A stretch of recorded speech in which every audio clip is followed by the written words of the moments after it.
But first up tonight, look, when will sports ministers realise that their funding pot of gold is not their own personal fiefdom? After Bridget McKenzie fell on her sword earlier this year over sports grants anomalies, now we have another minister, the hapless Mick de Brenni in Queensland, getting up to the same tricks. Only this time, de Brenni won't resign and be banished to the backbench. He is a member, of course, of the powerful left faction in Queensland, and they run the show. And as such, I call him a koala. He's protected. He's a protected species. He's protected by the unions. He's actually an ex-union official.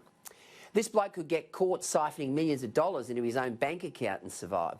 That's the way the Labor Party is these days. They've got no shame. No shame. Look at Victoria. But here's the facts, and on the face of it, you'd have to think that de Brenni has to go.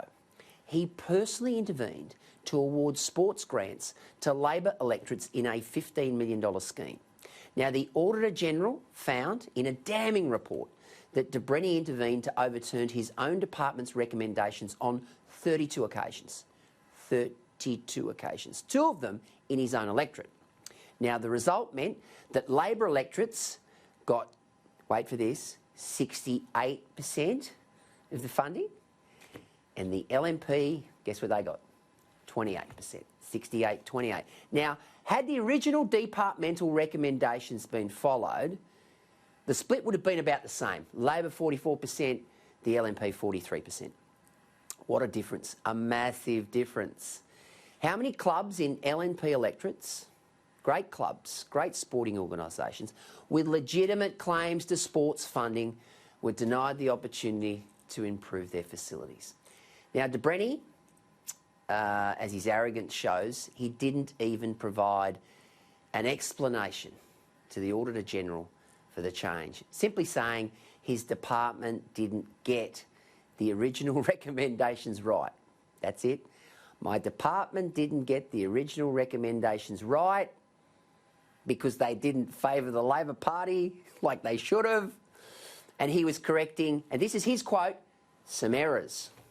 Some errors.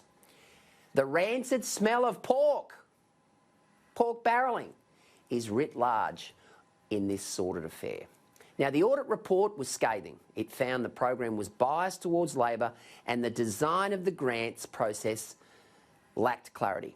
14 organisations, 14 solid, hard-working organisations with great people, they've been let down.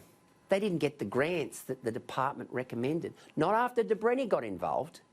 And that's cruel, considering the work that these small sports clubs do to get by, the volunteers, the people who put their heart and soul into it, all because this clown decided that he was going to pork barrel Labor electorates. Once again, it highlights an alarming and systemic trend here in Queensland where ministers ride roughshod over their portfolios. They turn them into their own personal playthings.